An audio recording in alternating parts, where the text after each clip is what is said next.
Alright everybody, welcome back to another video. So it's me match preview for Portsmouth versus Sunderland on Tuesday night.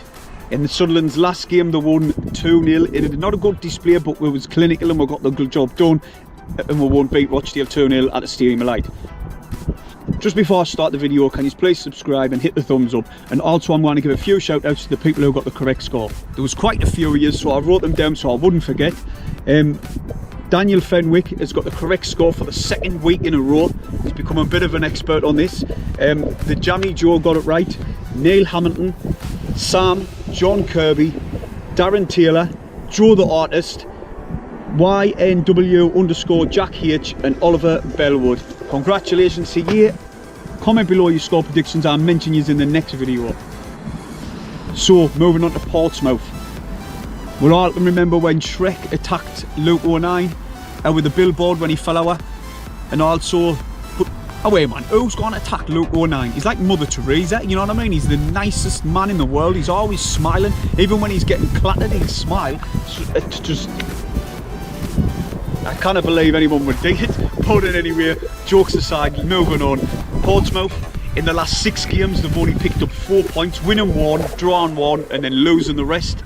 They're terrible at home. The home form's not the best. They're a better away team, even though away in the last game they got beat 4-1 off strugglers Northampton, and they were 4-0 down before half time.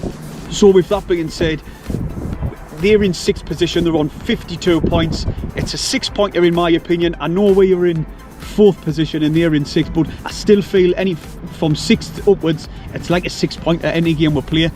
Obviously if Lincoln, we've got a better Lincoln's result. If they can get a draw and we can get a win, we'll go above them. That's happy days for me. And also we've got 2 games in hand on Hull. One to watches for me for Portsmouth. There's 2 players, Harris and Harness. We've got to keep an eye on Harness because he's got a really good right foot and he can deliver the ball into the box really good. So we've got to keep an eye on Harris. My score prediction for this game, comment below yours. I'm going to go for a Sunderland 1-0 away win. Obviously with Portsmouth's home form not the best and Sunderland's away form's kind of alright. Narnie Singh's picking up points. I'm not going to see a draw because I think we need a win. We've got to beat Lincoln, better Lincoln's result, sorry, and even Hull to an extent. Peterborough got beat off Burton as well, 2-0 away. They're starting to struggle a little bit and we're picking up points. So going on to Sunderland, we were clinical on Saturday. Rochdale probably with the better team in the first half, and then we dictated play in the second half. We controlled the game, controlled the ball, and didn't let Rochdale into the game. But if they were clinical in the first half, it would have been a totally different game, and they could have took something from that game on Saturday. One thing I think Dreyfus has to do is sign Dion Sanderson. He's got to go out and break his neck, make a statement. If we get promoted, to sign Sanderson, we'll have to. He's absolute immense. For a centre-back, he is a thin centre-back. He's really strong, he's versatile, he's got lots of pace, and he's starting to get goals, which is exciting. Also, we need to tie down McGeady, in my opinion. I think we should give him another year at least, because he deserves it for the amount of assists he's got. Without McGeady in the team, we wouldn't be in a promotion place, simple as that, because Charlie White wouldn't have been getting the goals. And then obviously Charlie White, we've got to give him a new contract, definitely, because I think he can do a job in the Championship. Injuries from the Sunderland team, cannot wait for Denver Hume coming back. He's not long now, he's on the training pitch. Same with Flanagan. Them two come straight in for me because I want to see 09 in the middle. That's where he belongs, that's where I prefer him to play. He's done a mint job and kept clean sheets at centre back, which is crazy because he's only a small lad and he wins the heads. I will put him back in the middle. But creativity going forward, because with the two, because we played a 4-2-3-1 on Saturday, and with 2 defensive midfielders, but we're struggling to create anything going forward. So Luke 09 comes into the middle for me. Then Kimby Opera's on his way back and all, another exciting player with plenty of pace. I cannot wait to see that kid back. With all that being said, lads, this is me line-up, right?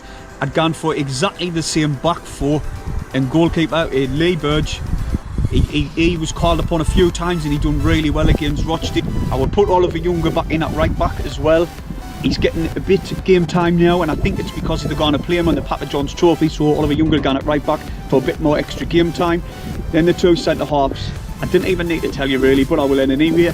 Dion Sanderson, an absolute beast of a centre half for us now.